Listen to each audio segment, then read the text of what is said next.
Today is the 55th anniversary of the Engel vs. Vitale ruling, which removes government prayer from churches, and we've gathered some of the original people involved to ask them some questions about the case and what came of it. Here we have Stephen Engel to tell us how it all started. So, exactly how did this all start? Well, one day I came to my school and I went to the class and I saw my teacher started praying about Jesus and Christianity and stuff like that. And then I started shouting at her and I told her, this is not constitutional. Let's rise, everybody, for the morning prayer. Thanks to the Lord and Savior Jesus Christ. Stop this! Stop this! What are you saying, Jesus Christ? I am Jewish. You want to pray to Jesus Christ? I'm sorry, but this is our prayer. Miss Iris, I cannot do that. This is ridiculous. I am Jewish. You don't understand? The only prayer that we have at school. No. I'm going to Please stop be recording. quiet. Get out! And get out of this class. Thank you very much. I'm going to Supreme Court right now. Taxi! We also have Fugoo Black, Supreme Court Justice during the case. So, Mr. Black, why did the Supreme Court take this case? What was so important about it? We took this case because it was a clear violation of the First Amendment and it goes against the precedent of separation of church and state. The government shouldn't be allowed to prescribe prayers to schools if the government has no official religion and no affiliation with any religion. How split was the Supreme Court during this case? Not very split at all. We voted 6-1 that prayer should not be allowed in schools. There is a dissenting opinion, but nobody else agreed with it. Do you think this case affected the precedent?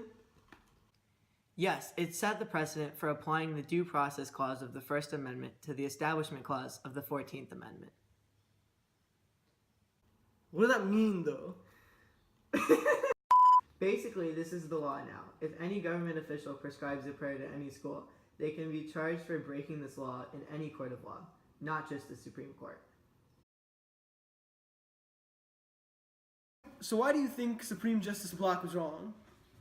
Because I don't see how letting kids pray in a school establishes an official religion of the United States. I feel like denying them prayer entirely is worse than allowing them to choose whether or not to pray. Wouldn't you say that goes against freedom of religion? I think so. How do you think this is going to affect schools in the long run? I think eventually religion will be completely phased out of schools.